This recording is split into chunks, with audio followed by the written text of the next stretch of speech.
Good morning, everyone. Thank you guys for joining us. So welcome to another edition of TechCabal Live. My name is Tayo Ishala. I'm the CFO at TechCabal Media, and I will be the moderator today. Today, we're going to be diving into how we can finally bridge, it's a big topic, the funding gap for women-led startups in Africa. But before we get to the good stuff, I'm going to do some intros and some admin housekeeping. I'm going to kickstart off by introducing TechCabal. So TechCabal is our tech-focused publication that speaks to the business and human impact of tech and innovation in Africa through high-quality articles, reports, and events such as this. We also publish the TC Daily newsletter, which is a comprehensive roundup of tech news and events across Africa. If you are not yet subscribed to it, I will implore you to do so. It's a fantastic roundup you get every weekday morning to your inbox on the most critical tech happenings on the African continent. The team is going to post a link in the chat room to help you sign up if you have not done so already. The event is organized by TechCabal Insights, and TC Insights is the events, research, and data analytics arm of TechCabal. We are an Africa-focused digital economy consultancy that leverages big data to help startups, investors, operators, big tech, governments, and other key ecosystem players on and off the continent to answer specific questions and implement key interventions. So yes, please, obviously sign up to the TC Daily. It's a fantastic, fantastic newsletter. So today's discussion, as we know, is really focused on the funding gap for women-led startups in Africa. And I'm just going to give us some context as to why this matters. In 2024, just last year, African women-led startups faced a very harsh reality. The funding hit a 5-year low, and these businesses secured just about 48 million in funding versus their male counterparts that raised over $2 billion. And this is not an anomaly. This is not an Africa-specific problem. This is a global pattern. Women-founded startups globally receive less than 3% of VC funding despite delivering stronger returns per dollar invested. But African women, resilient as we are not waiting for change. They're driving it. They're leading groundbreaking ventures in fintech and healthcare and e-commerce, and proving time and time again that they belong at the forefront of the continent's digital economy. But these systemic barriers persist. So what is next? How do we shift from just highlighting these problems to implementing real solutions? And that is the conversation we're here to have today. We're bringing together very fantastic women who are investors, founders in their own rights, and ecosystem enablers to discuss how we can move from awareness to action and ensuring that the next decade unlocks more funding, more opportunities, and more success for women-led tech startups in Africa. So I'm going to introduce my amazing panelists. I have Damilola Teidi Ayola. Hi, Damilola. She's the head of platform and networks at Ventures Platform. And Damilola is an ecosystem builder with over a decade of experience in Africa's tech space. She's primarily focused on facilitating access to capital and post-investment support for high-growth startups. At VP, where she heads up the platform and networks arm, she leads initiatives that drive value creation for portfolio companies through expert-driven post-investment support. And she has led over 22 startup programs and supported over 150 tech startups across various sectors. Very happy to have you today, Damilola. Next, I have Ifedayo. Hi, Ifedayo. Ifedayo is an author, an entrepreneur, and a young global leader with over a decade of experience in finance, marketing, and manufacturing.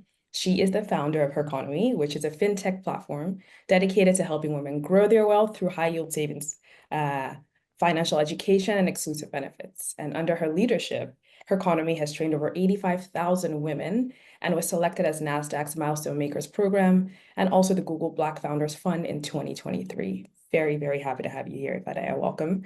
Finally, I have Esther Otusoya. Hi, Esther. Thanks. Esther is an associate at Endeavor. She's an investment professional with core experience in PE, investment research, project finance, and across various sectors such as energy, financial services, telecoms, and of course, technology. She's driven by a passion for impact and value creation and is committed to bridging finance gaps and delivering innovative solutions, primarily in the emerging markets. So thank you so much, ladies, for joining us here today. We're almost at the point of the conversation, but I'm going to just talk us through what is on our agenda for today real quick. Next slide, TC Insights. Perfect. So I've done the intros. Before we get into the discussion, we're going to have the TC Insights team take us through a report presentation. Then we have some discussion with my esteemed panelists, and then the Q&A, and finally closing remarks. I will say for the audience, thank you all so much for also joining us today. Any question you may have as we go through the report or the discussion, please pop them in the chat box, and we'll be very happy to take them in the Q&A section of the conversation. We really would love for this to be interactive. And as we said, we're moving from just talking to actually troubleshooting and tackling some of these issues. So we will be very, very excited to respond to your questions come that time. To set the stage, I'm going to pass it on to Margaret Awajide from the TechCabal Insights team, who's going to walk us through the research presentation on a decade of funding, African women in tech, what needs to happen next. So over to you, Margaret. Thank you very much, Temitayo. Hello, everyone. My name is Margaret Awajide. I'm a data analyst at TechCabal Insights. So I'm going to be walking you through the presentation. In this presentation, we're going to be talking about funding African women in tech, the challenges they face, and what needs to happen next. Next slide, please. So African women are one of the most vibrant women when it comes to entrepreneurship. We have women who are creating small businesses, large businesses. According to a report by Roland Berger, we African women have the highest proportion of entrepreneurs across globally, right? So we have these women who are doing amazing stuff. In the Nigeria Bureau of Statistics, the National Bureau of Statistics published that about 40% of our women have medium and small scale enterprises. We have women creating job opportunities across board. So we have really vibrant women. Next slide, please. However, despite the fact that we have women leading in entrepreneurship, there is still a significant gap in leadership and funding especially for the tech ecosystem, right? As of 2024, we had only 11% of African startups having female CEOs, right? And this is a huge gap because we need more women to be in this space for us to drive change in this space, right?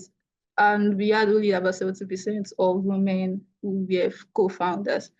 Right? So there's like this huge gap in leadership. There are not enough women leading, taking charge in the tech ecosystem. And there's like a significant gap in funding, right? In the past 5 years in Nigeria, there has only been like 10 female-founded startups having or receiving funding. Next slide, please. And yet, just like Temitayo said earlier, 2024 was one of the worst years for funding in Africa. We had female CEOs receiving only about $48 million in funding, whereas male CEOs of organizations led by men had over $2.2 billion in Africa. Right? There's this huge gap, and we want to go beyond like talking about the fact that there's a gap in funding and the challenges. I want to like start with taking action, right? So the theme for this year is to look at how we can take action, looking at these challenges that we have experienced, how can we bridge this gap, and how can we take action to make sure that women are more represented in the tech ecosystem. Next slide, please. Now, there are several barriers that contribute to the funding gap. And the first notable barrier is the investor bias. A lot of people still believe that women are meant to be in like a traditional entrepreneurial stage. A lot of people don't see women in the tech ecosystem, and then we need to like bridge this gap. We need more female investors that will be able to change this narrative. Right now, we have like about only 30% of women are investors, and then we need to find a way to make sure more women are in this space so that more women are encouraged to excel in the African tech ecosystem. Another thing is limited access to networks. A lot of women don't have access to high quality, high net worth investors. They are not in these communities where they can have access to information, or alumni networks where they can like get information about early stage funding. Another issue is the low representation in STEM workforce. Not enough women are in tech. There's still a huge gap in tech ecosystem for women to start, for women in Africa, right? So we need to like encourage more women to start up in tech, to start a career in tech, to encourage them to like start innovations, right? And then the last thing is there are still some African countries with structural barriers. Women sometimes need they need the approval of their relatives, they need approval to start businesses. And this all these limitations kind of discourage them, right, to be able to make progress in tech. Next slide, please. And now we want to go beyond talking about the challenges women face. I believe that equality is possible, right? But we need to make intentional action. We need to make sure that we are taking huge steps for these changes to be made. First of all, we need to create more awareness such as this in this event. There has been a lot of sensitization in the past, but we can't stop now. We need to do more. We need to ensure that women are more represented in investment rules. Like there needs to be more female investors. There needs to be more women helping women, basically. We need women-focused education. So women need to be encouraged to learn a tech skill. Women need to be encouraged that they can be innovators in the ecosystem. Right? In the past, there have been some women-focused initiatives to help them become better entrepreneurs, but some of these programs like typically focus on women starting traditional stereotype women stereotype rules like uh, women starting programs in tailoring and all. While these are good, we also need to encourage female innovators. There is also a need for support networks. So I previously talked about the fact that there is like not enough access to networks. So we need these networks for women, right? We need to create this support system for women that are founders, female founders, to be able to make progress in the ecosystem. Next slide, please. So yeah, the future, I believe the future is bright. There has been progress made already. For instance, as of last year, about 11% of startup founders were women, of startup CEOs rather were women. And this is higher than the 2023, where we had only 9.6%. Right. So there is progress, but the progress is low. We need to accelerate action. Basically, we need more women participating. We need more women supported in this ecosystem. Basically, we need more awareness about advocacy. More women need to be aware that there are opportunities for them. We need more girls to be aware that they can be innovators, right?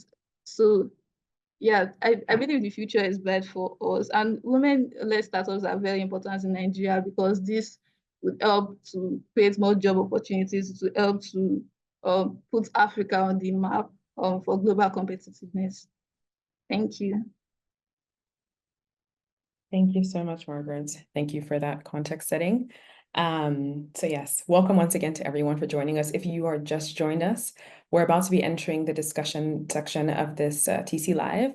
And should you have any questions of anything that's discussed, mentioned, perhaps even in the report, please drop them in the chat box and we'll be happy to take them just right after the discussion in your Q&A section. So I'm going to re-welcome my panelists. Hi, Damilola. Hi, Esther. Hi, Ifedayo. Welcome. How is everyone's morning going thus far? Not bad. It's good, good. Happy that it's Friday. Yay, same. Very excited that it's Friday. Hi, Ifedayo. How are you this morning? Hi, Ooh, Tired. hello. Thank Okay, you. I see Esther is having some network issues, so she'll join us as we go along. So I'm going to start off a question poised at you, Dami. Sorry, Damilola. I don't know if you like being called Dami, but I'll call you Damilola. I Just mean, to give context setting, in your experience leading post-investment support at VP, what do you think female-led startups, why do you think female-led startups continue to receive significantly less funding despite the strong fundamentals that they have proven? hmm, Hmm. thank you. So I mean, this is not just tied to my experience at VP, but just in general, like Yeah. over the last couple of years that I've been in the ecosystem. And I believe it was Margaret that, ran through the report, and there are some things that she definitely mentioned there. But I would first start from where I like to start from, which is pipeline. I think that generally, when you look at VC fund, now there are different kinds of funding. When you look at VC funding, if you speak to VC firms, they receive tons of applications. They're only able to invest in maybe 10, 12, a year. And so if you have a certain group, whether that be women in this case that we're talking about, that the pipeline isn't as large, then that funnel continues to narrow down to the end. And the issue with pipeline, I believe, is, way even outside funding. It comes from the fact that a lot of us as women, we weren't encouraged to go into STEM subjects, for example. And like a friend of mine would say, what you don't know, you don't know. So if you did not go into any tech or science, or it might take a while for you to move from just being a woman in business to then, building like tech startups that a VC firm might be interested in. And there's data to even show that. And I think Margaret even showed some data around the percentage of female startups, as compared to men. And if you look at that percentage, it will still narrow down when you want to look at the ones that could be a good fit for a group, a kind of capital that requires like really high returns, right? So the percentages get smaller. So I think that's the first thing. Then you want to link that with the funding winter that everybody has been talking about. But yeah, you want to link that with funding winter, that there's been like, money is not as free flowing as it was before. Be sure. Can you still hear me? Yes, we can. We lost you for a second where we can hear you. Okay. So that money has not been free flowing as it was before. And so if you combine the pipeline issue with the funding winter, you might expect that, that number continues to contract. And if you want to go, deeper into that, is that in previous years, if historically we've not been funding a lot of women, then the gaps continue. So if you weren't funding a lot of women in pre-seed stage, how did they make it to the seed stage? If they don't make it to the seed stage and you're funding fewer women in the seed stage, it just continues to compound to where we have, what I would say is like embarrassing numbers, both in terms of the volume and in terms of the percentage. The other thing that, people tend to touch on, which I think is also important, is just the number of women in the VC space. So even when you have some women jump through the hoops of, oh, pipeline, okay, now we're building in the tech, so where is now the money? You then have, different biases that VC firms are starting to check themselves on. And also just some people don't have, or some firms don't have like a gender diverse group. So I've been like, even at Ventures platform, we have quite a number of women on the investment team. And you can even see when some women come to pitch like certain types of businesses, you can see that we're also educating our male counterparts. Like, no, this is, this is how it's important. This is how it affects women. Because honestly, they might not just know. It's like someone trying to sell me beard oil, for example. Like, yeah, I know beards look good, but like, I don't know if people are going to, bring out money for that, if it's a big deal, unless someone, tells me that it's a big deal. And it's the same thing like we've seen in a couple of conversations, like one where we had on skincare, and we were like, oh, you don't know how we pull all our coins for skincare. Let's educate on that. And so it goes back and forth. So I think if you are speaking to a VC firm that sort of lacks a diverse investment team, at even senior levels, you may start to see those, biases seep through, and it does affect the number of, funding or the amount of money that goes into female founders. So yeah, there's unchecked biases, diverse, like not so diverse teams, or like the ecosystem not being as diverse. And you have pipeline, you have funding constraints, compounding effects, and all of that. Those are some of the things that I can mention. So, but Yeah, then, thank you, Dan. Margaret shared a bit more. Just a follow-on question real quickly. You've been in the ecosystem, particularly in the funding sphere of it for quite a while, and I'm wondering, in your time, have you seen the pipeline shift. I know you mentioned one of the key things is a funnel. Like it starts from how many do we even have to say we're evaluating for these investments. Are you seeing a little bit more women coming into the space and starting up and founding businesses? And do you see the pipeline getting a bit more robust? A little bit more, Okay. per time. I think even Margaret shared that, it moved a certain percentage from last year to this year. So just a little bit more. And I advocate to have like more female-led companies. In fact, there was a time where I was like, okay, if you're in women in business, because you have a lot of women in business, because that's what, we're very good at in business. And I was like, you're a woman in business and you think you can apply technology, come, let's show you how we can apply technology and, move you from just being women in business to actually being able to access funds that are specific for high growth startups because you're leveraging tech, right? So I've seen the needle shift, and that was actually a very interesting program to run. I've seen the needle shift, but I don't think it needs to be more, yeah, for us to continue to see the difference, in addition to all the other changes that need to be made. Thank you so much for that, Damilola. So I'm going to move on to Ifedaya. Hi, Ifedaya. Good morning. And once again, thank you. I want to kind of get into just identifying some success strategies that we may have seen. And in your experience running Her Economy, I want to get a sense of how has Her Economy been able to help women entrepreneurs access funding and what lessons can be applied on a broader scale. I understand that Her Economy is not just necessarily for the tech-enabled business or women. So I'm keen to see what could be borrowed or what has your experience been in supporting these women? Fantastic. Thank you so much. And I'm happy that you even started it like that because I was just here trying to write down names of companies that I know that have been funded. And we have also been funded. So I'll just talk about some of the things that have worked for us and some of the things that have worked for even the smaller businesses, because that's really where it starts. Yeah. So for very, very small businesses, I think that it's very, very important for them to even focus on building a good brand that people can trust. And that was how we even started anything at the beginning. So at the beginning for us, we started out as a community, just trying to help these women, smaller businesses,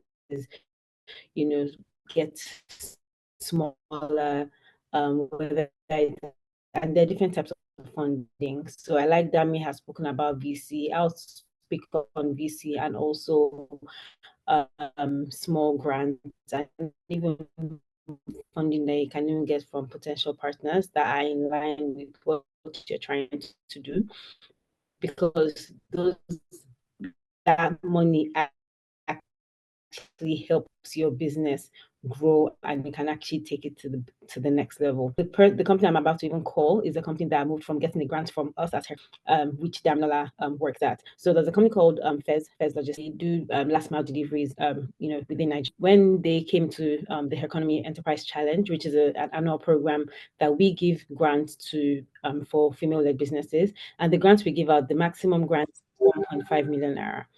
And she won this grant in I think 2022. Not only did it help her business scale, it also gave her a lot of visibility, access to network, access to mentorship. So we shouldn't ever exclude that, because when the visibility comes, that's when other VC organizations, VC firms can actually trust you. Other organizations who would actually be interested in your business can actually trust you. That's when they know about your business, right? So she won the grant in 2022, and since then she's gone on to now raise over $1 million in funding. In my research, I've seen that only about 4% of women globally have ever raised over $1 million in funding. So we should never despise the humble beginnings, the 500,000 naira that you receive. We're never talking about USD, the 1 million naira. I have different examples of people within people that we funded in terms of grants that have now gone on to get VC funding. Other examples are like Milky Express, there's More Baby Care. These are small traditional businesses. So a lot of people think that there's only funding in tech businesses, but there's also funding available for also some traditional businesses, depending on the routes that you want to take. There's also grant funding. There are different organizations that are giving out grants, from the $5,000 grants to the $1 million grants. There's Lifeline. I think that's not. There's a I've forgotten this. She does blood, last mile delivery for blood, and they've also received grant funding, and I think it's probably over $3 million that they've also received. And this is grant funding that there's so many companies that have never received VC funding, so there are ways that you can position your business that can actually help you get funding that can take to the next level. There's also crowdfunding. So we raised funding through crowdfunding as well. So in 2021, when we wanted to pivot from a community to a fintech organization, we were able to crowdfund, but this was because we had built credibility with what we had been doing, access to capital, and scale their businesses through different like capacity building workshops and all of that. So we're able to raise $600,000 from the community and also VC firms. So we have Octera Capital and We Capital who also invested in us in addition to friends and family. That's another route that you can also raise funding by. So when people see what you're doing, when your friends and family see what you're doing and they actually believe what you're doing, you're actually talking about what you're doing. You're not just winking in the dark. You are pitching at different events. There's so many companies, like private companies, that want to impact the next generation or can see the struggles that other organizations are going through, and they have like dedicated like a portion of their CSR to help them. 1 million, 5 million. Health Tracker currently is doing a competition for innovative startups in the healthcare space, and that application is currently open, and they're giving 10 million naira. So there are different funding opportunities that are available. You just need to tap into it, tap into networks, communities that can give you this information. So partnerships also work. That's another way that organizations can get funding. And that's how we have also been able to give funding. So, for example, during the COVID pandemic, Facebook was giving out grants to organizations, to small businesses, and they came to us. So there are different communities like that that are credible that you can join. And when opportunities like this arise, you would get access to the information. So information is one thing that separates person A or company A to company B.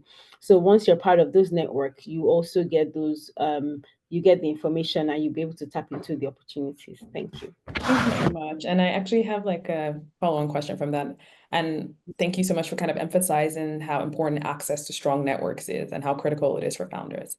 Perhaps I know you've spoken a little bit about this, but I would like for you to expand on just what are some of the most effective ways you can even start looking for these high impact mentorships or these partnerships or business networks.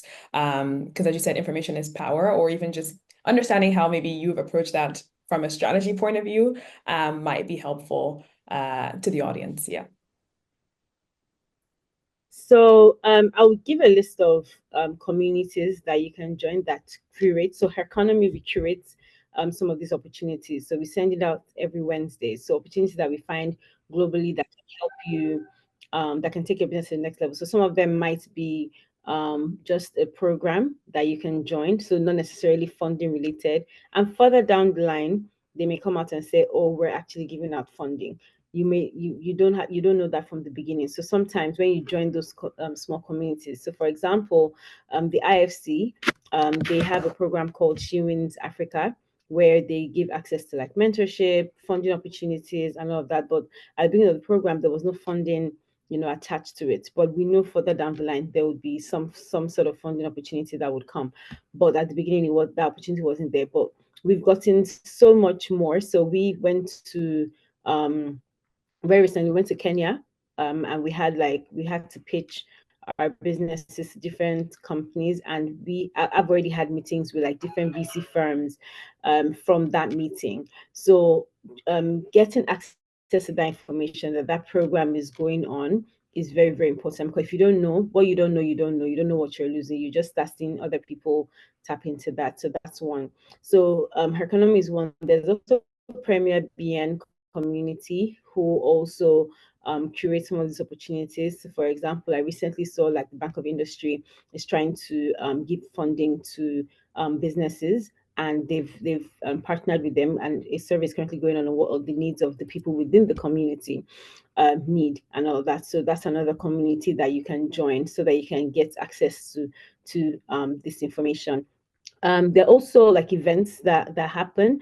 Right now, I can't think of any. But when you join after that, then they give you information on some of the opportunities that come. There's also opportunities desk as well, which is like a blog. So they share opportunities, I think every day, literally every day, that are currently going on in the ecosystem. So they have programs, they have accelerator programs that you can join. There's the Orange Connects Accelerator program. It's also very, very good for businesses. When you join, they take you through different training sessions, and at the end of the day, you get funding. So yeah, from a strategy standpoint, it's very, very important for you to like write a list of some of these opportunities. You don't have to join everything, but see which one is relevant to you. So for example, some people want to improve their leadership skills. Acumen is a good one, is a good program that you can join. So you join that program, and you know that because these are very intensive programs. They run for maybe 3 months, some of them run for a year. There is the YGL also for leadership. Then for funding, there are different programs that you can join. Startup Bootcamp Accelerator program is one. Techstars is one. Y Combinator is one as well. When you join them, obviously they give you funding at the end of the program. So it's always better for you to see what is best for you as a business. And some of them offer different things. So there's some that you join that they take like 8% of your business upfront. And when some people don't like that, at the end, further down the line in their business, they realize that they've given off too much. But for you as a person, so personally as a solo founder, I didn't mind doing that because I really needed somebody who was going to the ride the tide with me for the long run. So it depends on what you want. So if you're somebody that thinks that you don't really need that, or maybe debt funding is better for you or for your business. So if you want to unlend, for example, if you're a business that wants to unlend and you take equities, you raise money in like equity. Further down the line, you might not be happy with that decision because you eventually realize that debt funding may have been better for you if you had gotten debt funding from some of the right partners like DFIs, the Bank of Industries of the world. So it depends on what you think is important for you, how quickly you think you can scale. And it's always better for you to also test it out, like have a pilot so that you know that, okay, if you get this money, you can, multiply it instead of waiting to get the money and then trying with that money because it doesn't pan out the way you think it will pan out.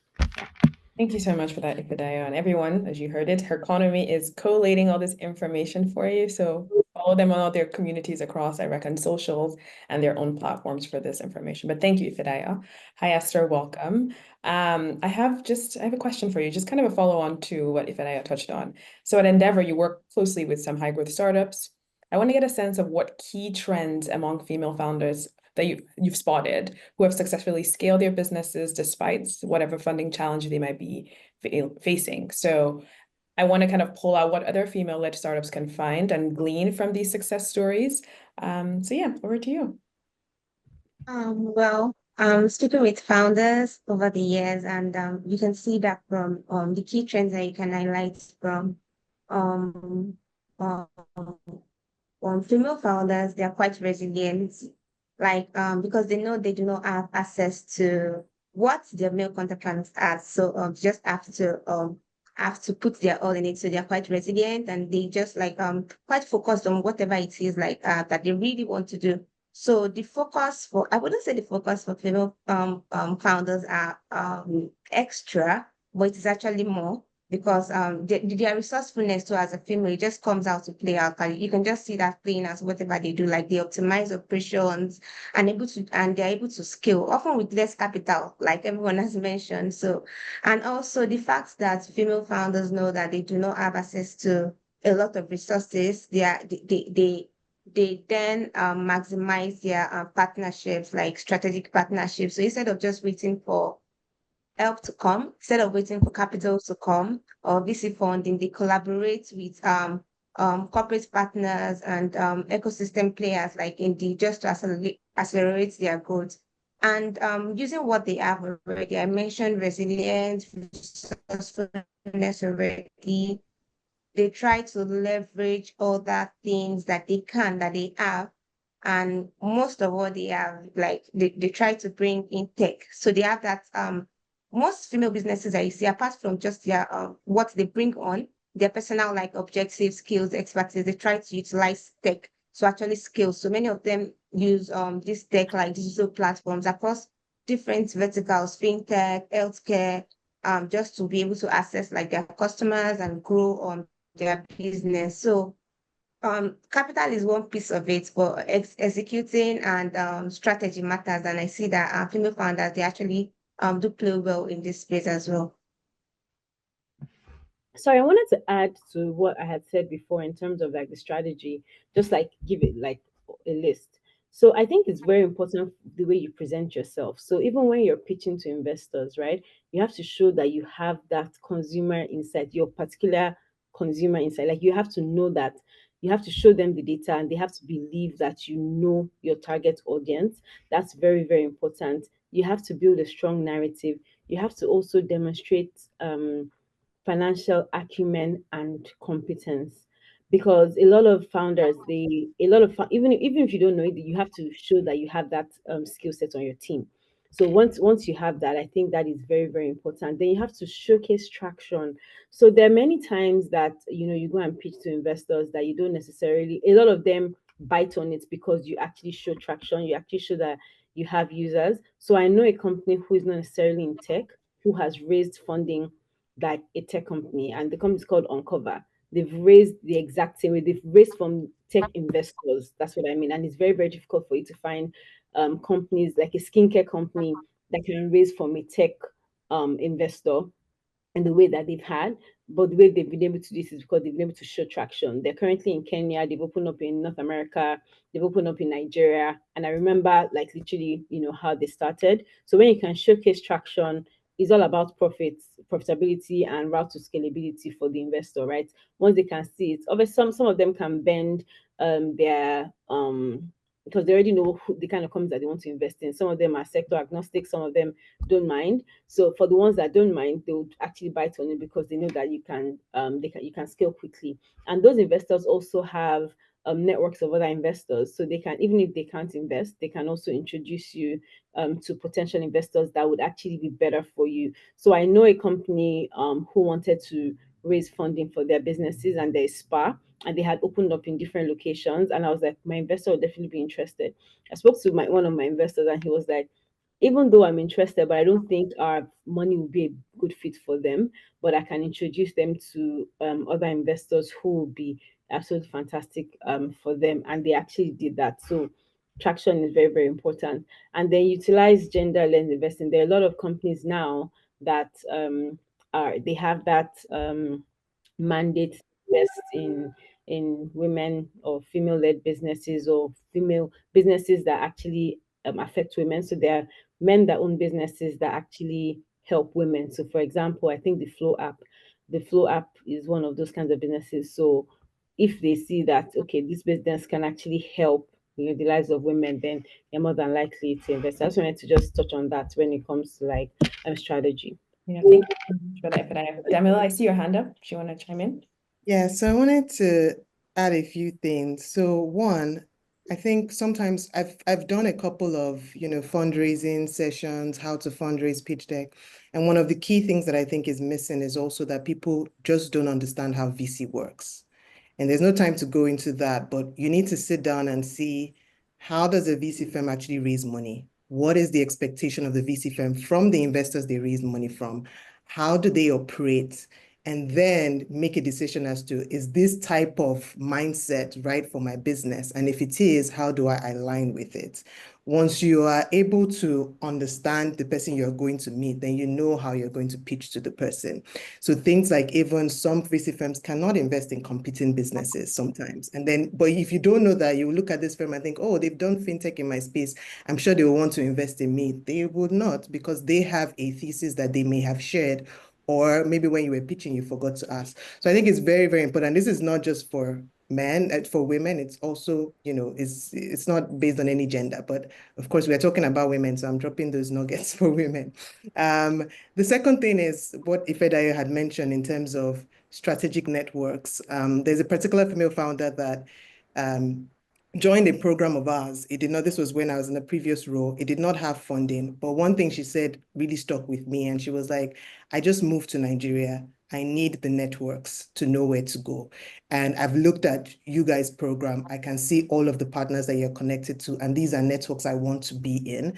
And I know you're going to share that with me. So having like a strategic focus is very important. So I give an example with Google for Startups. I tell any founder that comes to meet me, oh, if they say, oh, Google for Startups is doing something, but damn it, there's no money. I'm like, just join it, because that network is super strong. If when there is now money, you're going to sort of be ahead of even those that just applying and have not been in the network before.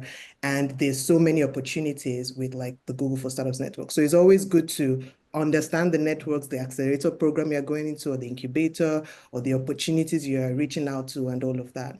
I think the third thing is slightly interesting for me, but could also be controversial, is grants.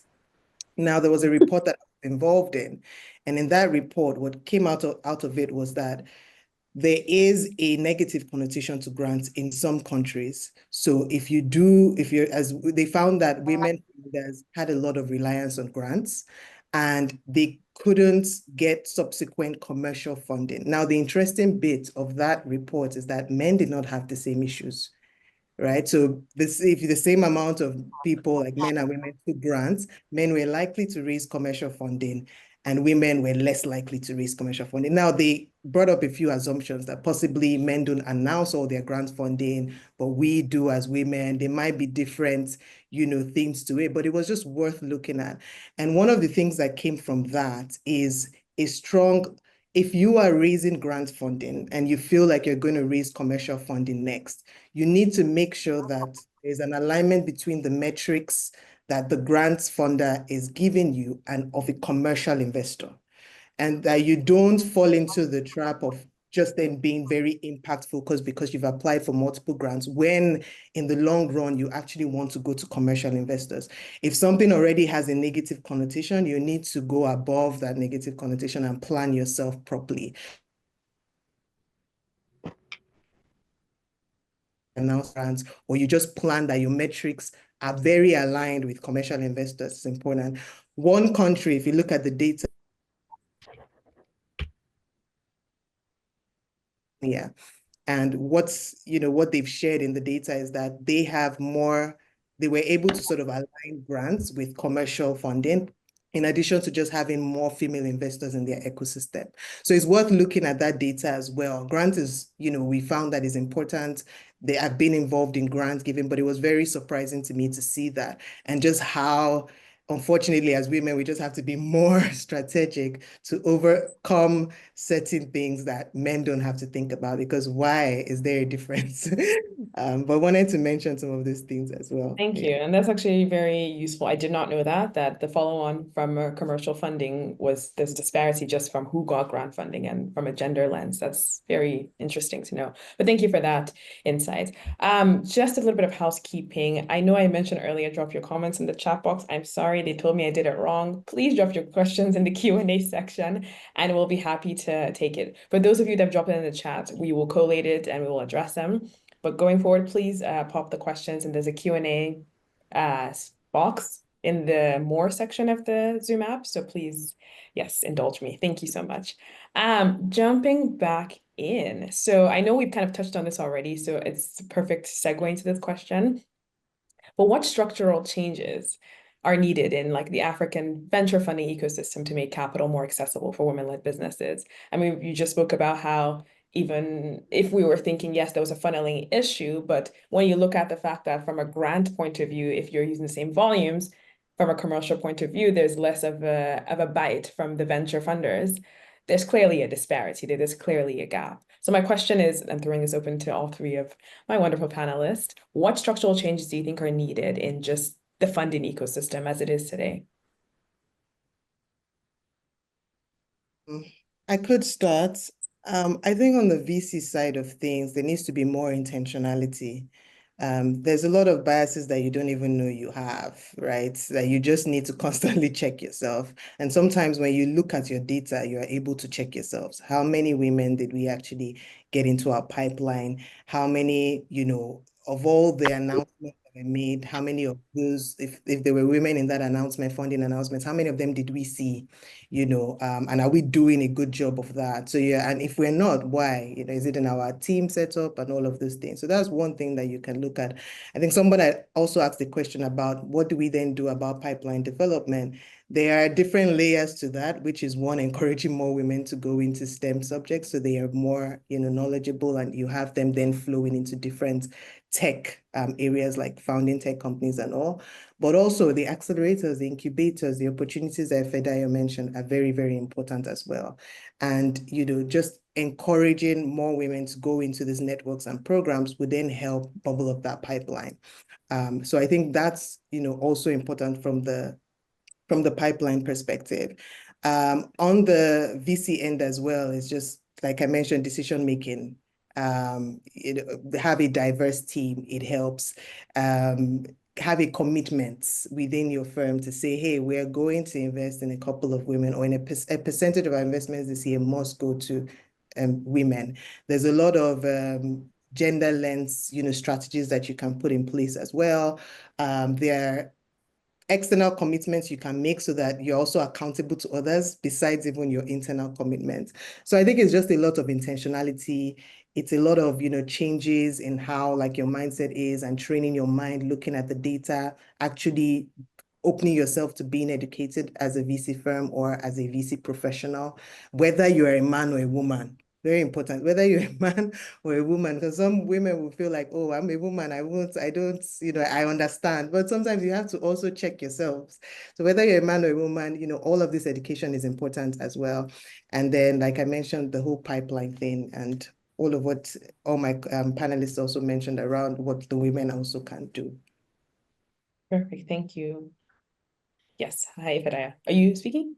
Yes. Hey, I want to add to what she was saying. So, some of the things that we can do to create better structures, within, especially for VC firms, what I think would be good, especially coming from a startup that I am, I think it will be good for them to implement like pitch review sessions. So before the main pitch. So, for example, I have a pitch next week, and the team, they're like, oh, okay, we want to do like a mock pitch before. So obviously they'll give me like feedback, they'll ask questions before we now go and actually present it to the people who are actually going to make a decision. I think that would really, really help. And if it doesn't even help you with that company, it can just help you develop a better pitch, for your business. So I think that's very important. Then obviously other things like creating like women-centered funding vehicles, dedicating like female female focused funds would be very good. Offering hands-on business support.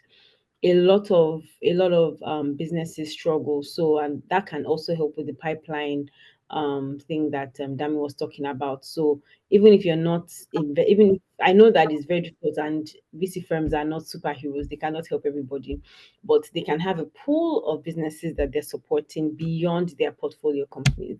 I think that would help them, even help those businesses even have access to other businesses within the network that have gotten funded by your organization, and that can help them be better prepared, or better positioned for them to know what is expected and how they can even behave as a startup with to the organization. So, for example, a lot of startups don't even know what a data room is. That's one thing you have to have when you are going to start pitching to investors. And when you want to start pitching, if you don't have that data room, more than likely you would not be able to get that funding, except somebody just wants to help you. So building that data, understanding that you have to start building data room, start putting together your everything, your documentation, who have you spoken to, who has invested in your business, your cap table. Plenty startups don't understand that. I didn't understand it until I started talking to VCs. So helping them understand that and better prepare them for funding beyond the pitch deck is very, very important. And then fostering, strong networks. That is the game changer. When you get an intro from a portfolio company, it's better than when you just send a cold email to the VC firm. So, but this is obviously from the startup standpoint, not the VC standpoint. But once you have that, once the VC firms put in these structures in place and that they can actually help other organizations, I think that that would help women get funded. Yeah. I Perfect. think Thank you. also there's, just wanted to quickly mention something that also for us VC firms, we can build bridges to accelerators, to incubators, not just saying, oh, pass me your pipeline, but like, oh, can I be involved in your selection process? Can I be involved in your looking at your investment, like the criteria you're looking at to accept companies? That way, at least a good portion of those companies coming in, if all goes well, they're good fits for you. And then to any of the ecosystem support organizations here, there is something to say about the linkage between women in business and women in tech, right? Like I mentioned, there was a program that I ran, and the theory there was that there are a lot of women in business, if they apply a technology layer in multiple places, they can actually seek funding from the traditional VC firms, because some of them are actually flexible. They look at tech enabled, not just only tech driven. Some people just don't know. And I found that a lot of women that exposed themselves to that knowledge were actually able to tap into those networks. Just the fact that they now realize that, oh, there's actually this type of funding available to me was even just a game changer. And that's why I like that Ifedayo mentioned places like Uncover, even Taylor, which is like a furniture making firm. If you look at some of these companies, you would see how they are positioning themselves, the networks that they entered from the beginning, and how they are applying the tech layer. So there's something to say about how can we transition more women from women in business to women in tech? How can we even transition more female operators who've worked within the tech space? And if they are ready to build out companies, how would that look like? I think those are also areas where pipeline can be built and VC firms can be involved in developing those types of pipelines. That is very fantastic. Thank you so much. I'm going to take one last question, then we're going to dive. Oh, sorry, Esther, you wanted to go? I mean, Damal and Ped already mentioned most Okay, of perfect. the Okay. three, yeah. Okay, perfect. One last question, and then we go to the audience Q&A. So looking ahead, what gives you all hope for the future of women-led startups? And what shifts are you seeing that indicate a more inclusive funding landscape might be emerging, if any? You can just say it's bad is bad, but I'm hoping it's not bad is bad.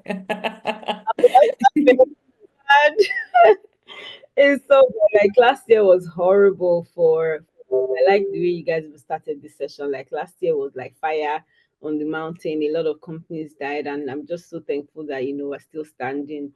But looking ahead, I think this year is already better. Like the energy in buying power comes back once disposable income, that there's more stability in the ecosystem and to come back. But I think that better. I think more funds are beginning to give out money again. And I've heard more people are now even looking for more female founders. So one, there's growing ecosystem support, which is a good indication that money is coming.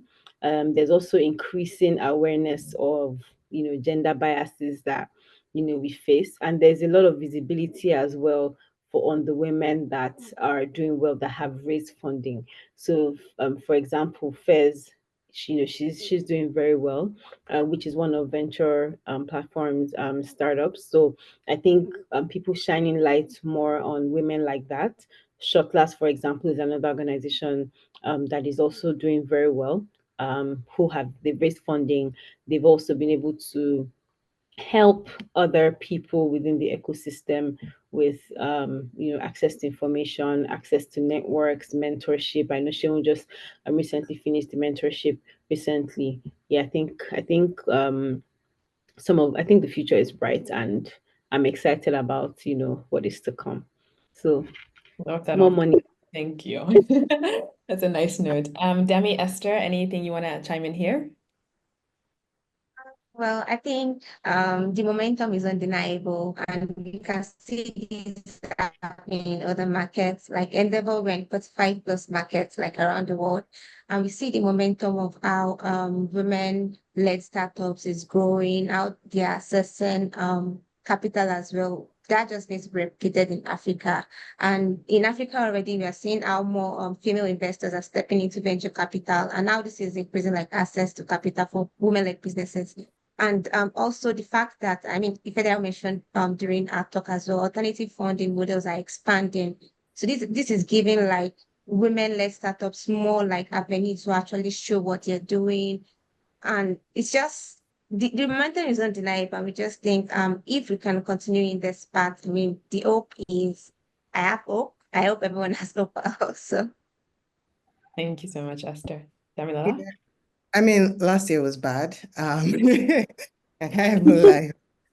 When I saw the announcement, I was like, what's going on? So it was definitely bad. But I think the thing about it being bad is that everyone just had to sit up. In Mm, previous years, you could hide on that. There's some increase here, there's some increase here. But like the gap last year, people are just sitting up. So that's a good thing. We can see we should be able to see momentum from there. So I'm hopeful, and that maybe a bigger momentum than before, just because it's like a wake-up call. mhm, Yeah, I think that's one key thing. Another thing that I've seen is sort of like different commitments. Like last year or was it last year or 2 years ago, some of our team members, both like a lady and a guy, went on a gender sort of education around genderless investing by the IFC.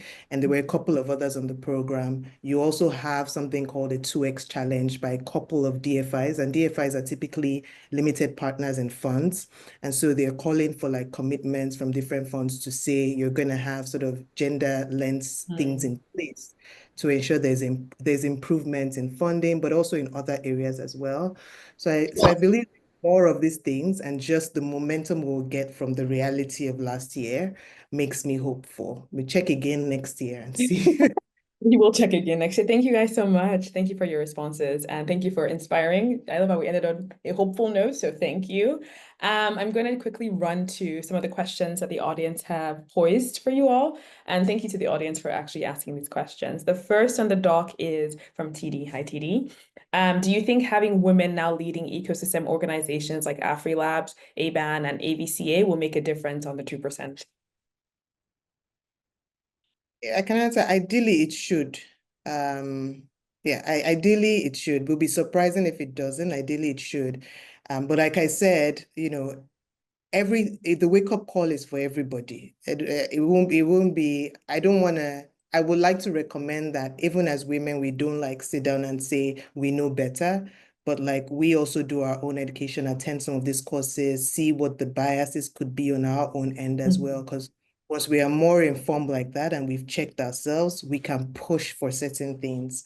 So ideally it should, but I would also encourage those women to go deep into the data and be able to make more difference. Gotcha. Thank you so much. I have an interesting question here. So from Adibala, Adibala asks, how can the ecosystem begin to detach startup successes from funding? Any takers? I can take it. I good to hear from well, see, funding takes a long time. It's a success if you're able to raise it. Do you understand? It takes a long time, takes a lot of talking, it takes a lot of convincing, but it's not the only success. I don't want to de-emphasize the fact that successfully fundraising, deserves a pat on the back, deserves some announcement. And it has ripple effects as well, right? So you hear of even funds announcing their fundraise. It's not just startups. Funds announce their fundraise, startups do. And it sort of has ripple effects on the ecosystem. Now, where people start to find issues with it is people's perception of it. And if a founder is deluded by it, the raise that you have done is the start of a very long journey because you've now promised a new set of investors 10x, 5x, 8x of what you were doing before, which is, it's not easy. So as a founder, I expect that founders understand that the success shouldn't get into your head. As a good founder, it shouldn't. But there's also like how others perceive it. There's not much you can do about it, but maybe on this call is to say that funding, being able to successful fundraise is good. It deserves an announcement, but it's not the only thing. It's just the start of more things that need to be done, and people need to be aware of that. Yeah.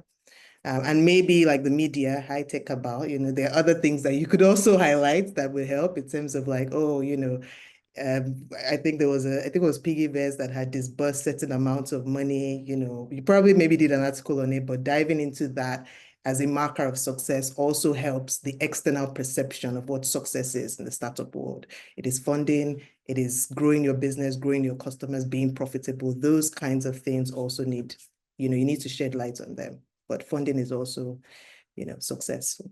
Perfect place for me to plug in the TC Daily. If you want to hear about the success stories happening past the fundraising, the TC Daily is a wonderful, wonderful tool to start your mornings with. I will quickly skedaddle to a next question. We have a question that goes, what is your assessment of the impact of the existing women-focused VC funds, including VP's one? And what needs to change over the next decade to achieve parity? Okay, because VP is mentioned here. Yes. But it would be good to also hear, like, if I think Yeah, we've very talked about curious to hear, yeah. that But after we we'll throw it over to the rest of the joined panel. a bit later, but we did talk about, what needs to be done. We talked about like the gender-less investing, diverse teams. VP is not a women-focused VC fund. I don't know if you can hear me. Yeah, it's not, but there are funds that are, very gender focused. Aroa is one of them. But we have our commitments. We even have initiatives because, like, whether you're a gender fund or not, or a women focused fund or not, you have to improve the numbers. It's not just because you're helping women, it's because they actually will give you good returns, and we know what we're doing, right? So I think it's just important to pay attention to it regardless. And we personally have a very diverse team. We have initiatives we've put in place, even some of what Ifedayo talked about, which is helping people with pitch reviews. But we've all mentioned some of the things structurally that VCs can do to achieve that parity. Ifedayo, any experience with women-focused funds? I was Maybe going to in the say some economy. of the female focused, some of the female focused funds that we've spoken to or I've seen, they say they have all these buzzwords, oh, women this, women that, but down when you really, really dig deep, they're all lying. They're not doing anything. They're not giving any woman any money. In fact, they would rather give men the money. And when you actually check, and I don't want to mention names, you'd actually see that they give more men money. The organization I know that is really, really, really doing a good job, and I love the fact that they're not only giving tech companies, is Aroa Capital. They're really, really, and they haven't even invested in us, but I really follow the work that they do. They're really vested in women, and they are sector agnostic, so they give funding to all kinds of businesses as long as they believe in what you're doing. So but for a lot of VCs that talk about women empowerment, you pitch tire, they will just sit down, they abuse you. Like I've been on one, I pitched to a company before and they didn't know that I had not gotten off the call. And some women were like very practical with their feedback, but some that didn't even know what they were doing, they just started saying all sorts of things. Feedback is good, but when you don't even believe that women should be invested in, I don't know why you are calling yourself a VC, right? A VC that is trying to empower women. So I think that is very, very important to understand the kind of companies that you're pitching to. It's very important for you to research the kind of companies that they've invested in. And like what Dami said, is not, if they don't invest in you, it's not because you're not good. Some of them cannot invest in competing brands, and that is also okay. But it's important for you to research the companies that they've invested in, so that you know whether you should pitch there or not. But I think we need to do better, especially for the companies that are pushing gender-led investments as their strategy, and how they want to improve the world and all of that. Please do better. Invest in us. A lot of us have impact in the work that we're doing, but we're also companies that can scale. So please look at us. And I like what Dami said about, when you're pitching and you're looking, you're pitching that is doing charity. A lot of people had that notion of economy, because we always used to push like women empowerment, women empowerment, women empowerment. So in the heads of a lot of companies, they will help you. They will give you small money, like 1 million naira, 5 million naira, to like help the women within your community. But the millions of dollars, they also want to generate income. So you need to be able to push that narrative. I need to be able to sell your business like that. Like, this is a business that can scale. This is a business that can scale not only in Nigeria, but in Africa and in the world. This is a business that is needed. And if you give me that money, you would make money too. So you need to be able to sell that narrative. And I learned it I had to learn it because, I want to help people, I want to help the world. That's how I used to pitch before, but it doesn't work. In fact, I was pitching to Techstars, someone in Techstars. Like, I just met the person one-on-one, one of the I think managing directors. They have different MDs, and I was pitching, and he was I think one of his founders had dropped out, and it was a woman, so he wanted to replace the founder, and he only had like 2 days. So I was talking to him. Not I wasn't trying to get into it. I was just talking to him about the business, and he really loved what we were doing at the time and stuff. And he was already about to give me the stuff. Immediately, I just said, we empower women, community capacity building, and he was like, "You shouldn't say that." The way he said it, he just changed it for me, and I was like, So, but I know some people, some organizations within the Techstars community, they empower people, they like impact work, but there's some individuals that they don't want to hear that. They want, even if they hear that, they need to hear the money immediately as you're saying it. So it's important for you to put that out there. It's very Thank useful. you. Know your audience, know who you're pitching to, and just the Yes. approach and tailoring Yeah. that. Thank you so much. Yeah. Esther, anything you want to add, or do you want to maybe? Yeah, but I'll just be speaking to what needs to be changed over the next decade to achieve parity. I think Damla and Ifedayo spoke more to Yeah. what female-led funds are doing. I think some are actually doing great, like the likes of Aroa and Alicia, they're doing well. But over the next decade, I think I think many of these fundings or many of these funds, female-led female-focused funds, are mostly like the seed stage, early and pre-seed stage, and growth stage is actually quite important, and there's still a lot of gap in that stage to be filled as well. So I think more Sorry, I don't know if it was me, but did we lose Esther? Yeah, we did. Okay. That was the last question we were gonna take. Okay, Esther, are you back? Sorry, we lost you for a second. You're muted. But we have you now. So do you wanna? okay. So Yes, finish. I was saying the funds should look beyond just early stage funding for female founders and female-led businesses. It should be beyond that, so looking at growth stage as well. I mean, there's gap and there's a lot of gap already in pre-seed stage. It's even more difficult to scale like businesses, ensuring to expand like capital allocation at this level as well, and larger checks as well. So I think the check shouldn't just be small checks like for female-led businesses, and like I think you can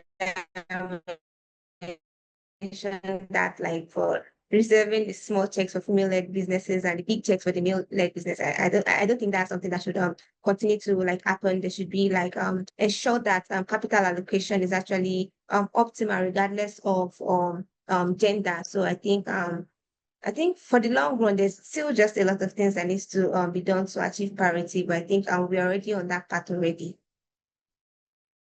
Thank you so much. That's very, very useful and insightful. We've come to the end of the discussion. The team has been nudging me to say bye.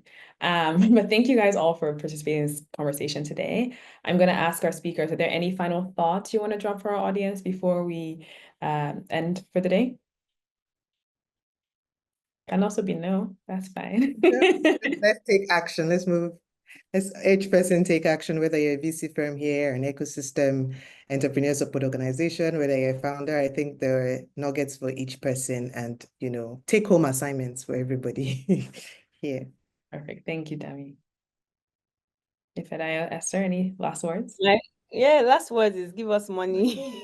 I love that. Give us money, invest in women, and we'll definitely make your money go to the next level. Thank you Thank for you. that. And thank you, I think TechCabal, for having us. Thank you, for doing TechCabal, it. for highlighting women. Thank you, TechCabal, for always like sharing the work of not just women, but men, and giving us information about what is going on in the ecosystem. Thank I've you so literally much. watched everything grow since the beginning, and it's Oh, I been very appreciate that. Thank you so much. Thank you for Thank that. you. Esther, last words? yes, I just wanted to highlight that female-led businesses they don't need capital alone. The need is beyond capital. So they need support as well. Thank you so much, Esther. That is very correct. And I'm very happy that we highlighted a lot of the ways that, the ecosystem enablers and VCs and funds are providing support. Let's do more of that, and let's do that on a larger scale. Thank you so much, Esther. And thank you to my attendees, to the audience for joining. Thank you for engaging with the questions. They were very insightful. I hope we're all leaving this conversation with just one tidbit of knowledge that maybe we didn't have when we got in here. A wealth of information has been shared, from just how to approach communities, how to approach partnerships, some of the things, and the spotlights on some of the things that the VCs are doing, and the alternative investment vehicles that you can explore as a woman founder. I will remind the audience that we have a post-event survey that will be dropped in the chat box. It should be in the chat room already. Please help us fill this out. Putting on this event and this sessions are to enlighten and to inform and educate our audience. So your feedback and how we can do this better, what we can do stronger, how we can improve is fantastic. Or you can just say thank you to the hosting team. I will also shout out the TechCabal Insights team. They put together the report, they put together the CC Live, and they are fantastic supporters of the ecosystem. So check them out at insights.techcabal.com. And as I said before, 15 times, sign up for the TC Daily for more information on just the ins and outs of the African tech ecosystem. Thank you guys so much, and I will let you have the rest of your afternoon. Have a great Friday, everyone. Bye, everyone. Bye. Bye.